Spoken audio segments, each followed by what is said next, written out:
Hello, ठीक है। तो हम लोग आज पहला क्लास करें नंबर थ्योरी का आफ्टर इंट्रोडक्शन। ठीक है, ये फॉर्मली स्टार्ट होता है क्लास। ठीक है, उसके पिछला जो था वो जैसे इंट्रोडक्शन था। ठीक है, अब एक थ्योरम है, सपोज थ्योरम हम बोर्ड पे लिखते हैं, बारी बारी से प्रूफ करते चलेंगे। ठीक है, लेकिन सबसे पहले देखें तो तुम लोग को तो इस साइन का मतलब ही नहीं मालूम है। ये जो हम बीच में एक साइन लगाए हैं, ठीक है, तो वो साइन पहले तुम लोग को बता देते हैं कि वो साइन का मीनिंग क्या है। अगर when I write a divide b, how do we read it, कैसे इसको पढ़ते हैं?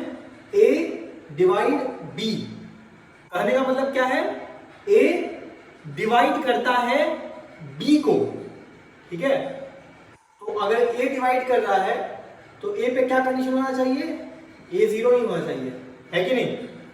जिससे डिवाइड कर रहे हैं वो जीरो नहीं होना चाहिए। तो इस साइन का मतलब समझ गए? इसको पढ़ते हैं ए डिवाइड बी, ठीक है, और ए जीरो नहीं होना चाहिए। इसका कुछ एग्जांपल्स देते हैं। ऐसे सोच लो कि 3 डिवाइड 15 सही, 2 डिवाइड 8 सही है, 7 डिवाइड 49 सही है। तो इस साइन का मतलब समझ गए आप लोग? ये साइन जो बीच में एक लाइन बनाते हैं, इसको पढ़ते हैं 7 डिवाइड 49, मतलब 49 को 7 डिवाइड करता है। समझे इस लाइन का मतलब क्या है? ठीक है, अब एक और साइन है, एक और सिंबल है। वो सिंबल क्या है?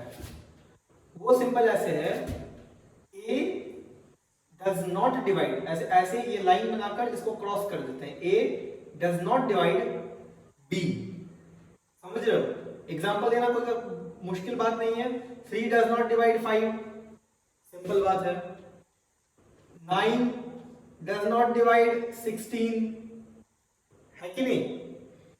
9 डज नॉट डिवाइड 15, नहीं करता है ना एग्जैक्टली डिवाइड। तो इस सिंबल का मतलब समझ में आ गया आप लोगों को? ये सिंबल क्या है और जिसे डिवाइड कर रहे हैं वो नॉट जीरो होना चाहिए। समझ रहे हो? मतलब ये डिवाइजर है और ये क्या है? डिविडेंड।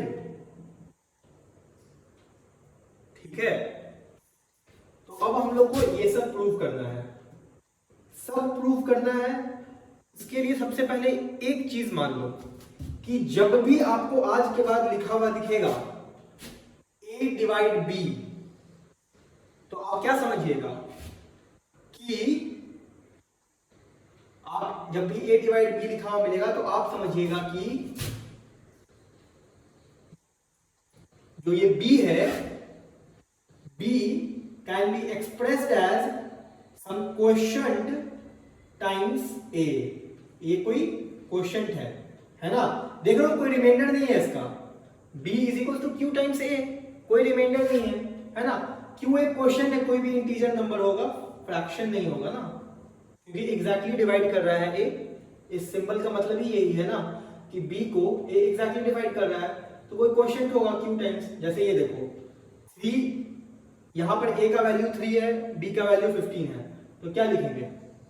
15 इज इक्वल्स टू क्या इंटू 3 होगा, इसका वैल्यू क्या आएगा?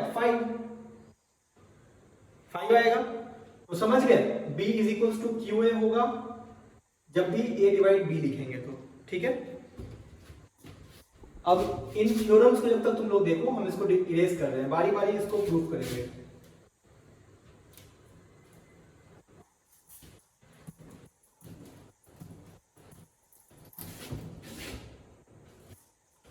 देखो तुम लोग खुद भी देख रहे हो कि इसको प्रूव करना बहुत आसान है। अगर b को a डिवाइड करता है तो ऑफ कोर्स b के किसी भी मल्टीपल को भी a डिवाइड करेगा। b इंटू सी, जो कि b का एक मल्टीपल है, अगर b को करता है तो b इंटू सी को भी a डिवाइड करेगा। तो बस वही है, लेकिन इसको ओलंपियाड में फॉर्मली कैसे लिखना है ये सीखना होगा। ठीक है, अगला भी देख लो कि देखो 3, ये जो b है, b उसको a डिवाइड करता है। ठीक है, जैसे सपोज b अगर 15 है तो b को a डिवाइड करता है, a का वैल्यू मान लो 5 है, ठीक है। तो 5 15 को डिवाइड करता है, बिल्कुल। अब b का वैल्यू तो 15 माने थे, c का वैल्यू मान लो कि 45 है अगर, तो ये b डिवाइड c 15 डिवाइड 45 सही है। तो इंप्लाइज अगर ये दोनों है तो if this and this implies a divides c, कहने का मतलब क्या, 5 डिवाइड करेगा 45 को, है ना। तो ट्रू है, समझ रहे हो। तो ये सब बहुत सिंपल मैथमेटिक्स है जो कि तुम जानते हो, लेकिन इसको फॉर्मली कैसे लिखना है, एक ओलंपियाड में इसको आंसर कैसे लिखना है, जो तुम फील कर रहे हो अपने आप को एक्सप्रेस कैसे करना है, वो बताते हैं, ठीक है। तो 2-3 एग्जांपल लेते हैं। Suppose I will prove these 3 for you, बहुत इजी है बाकी सब भी, ठीक है। तुम लोग देखिए होगा कि तुम लोग को ये दोनों भी समझ में आ रहा होगा, लेकिन फॉर्मली कैसे लिखना है देखो। पहला स्टेप होगा कि a डिवाइड b है, इसका मतलब b इज इक्वल टू क्या होगा, सम q टाइम्स a, ठीक है। अब a divide b into c prove करना है, ये गिवन है कि अगर ये होगा तो फिर प्रूफ क्या करना है कि b इंटू c बराबर सम q टाइम्स a है, सम दूसरा q मान लो q1, यहाँ पे q है तो यहाँ पे q1 मान लो कुछ, ठीक है। ये प्रूव करना है, ये गिवन है। क्या करो इस इक्वेशन में दोनों तरफ मल्टीप्लाई बाय c,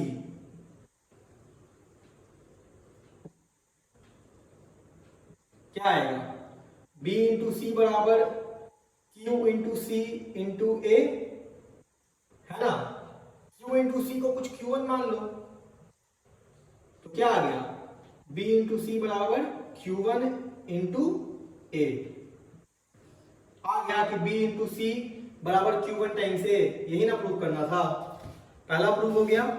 तो समझ में आया किस तरीके से जो ये a डिवाइड b का लाइन, ये जो सिंबल था उस पर से अलजेब्रा पर b is equal to QA लिख कर किस तरीके से उतरे, ये समझ में आया, यही करना है, ठीक है। अब अगला हम तुम लोगों को प्रूव करके दिखाते हैं।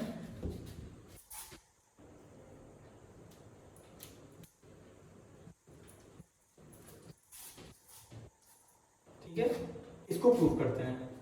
गिवन क्या है लिख लो। पहला गिवन है कि गिवन क्या है, b बराबर सम q1 टाइम्स a, c बराबर सम q1 टाइम्स b, ये दो चीज गिवन है। और प्रूफ क्या करना है, ठीक है, ये दो चीज गिवन है, प्रूफ क्या करना है कि c is equal to some q3 times a, यही प्रूफ करना है। ये दो इक्वेशंस देखो, ठीक है, ये दो चीज दिया हुआ है, ठीक है। क्या करो कि जो ये दोनों इक्वेशन है इन दोनों को मल्टीप्लाई कर दो, तो इधर क्या आएगा, इन दोनों को मल्टीप्लाई कर दो तो क्या आएगा, b इंटू सी बराबर q1 into a multiplied by q1 into b, है ना। तो ये b और b कट जाएगा, तो यहां पर सॉरी q2 होगा, मतलब ये कुछ q1 है तो ये कुछ q2 होगा, ठीक है। तो अभी क्या आ गया मेरे को, इंप्लाइज c बराबर q1 into q2 into a, तो q1 इंटू q2 मान लो कि कुछ q3 है, यही प्रूव करना था ना। आ गया, क्या लगता है सब हो जाएगा कि तीसरा कर दें, चलो तीसरा भी कर देते हैं। बाकी देखो हम स्ट्रिक्टली उस बुक को फॉलो करेंगे, एक्सकर्जन टू मैथमेटिक्स वाला, तो उसको तुम लोग देखोगे तो उसमें तुम लोग को प्रूफ भी मिल जाएगा इसका, ठीक है। ऐसे मान लो ये प्रूफ करना है, तो इसमें क्या गिवन है, ठीक है, कि b डिवाइड करता है a को, b is equals to q times q1 times a, और c को भी a डिवाइड करता है, c is equals to q2 times a, c को भी डिवाइड करता है, यही ना है। और ये x y क्या है यहाँ पे देख लो, m b x y a b c सब कुछ इंटीजर्स है, we are dealing with integers, ठीक है। तो प्रूफ क्या करना है कि bx plus cy is equals to some quotient suppose q3 times a, यही ना प्रूव करना है। इफ ये देन प्रूव दिस, तो कैसे प्रूव करेंगे?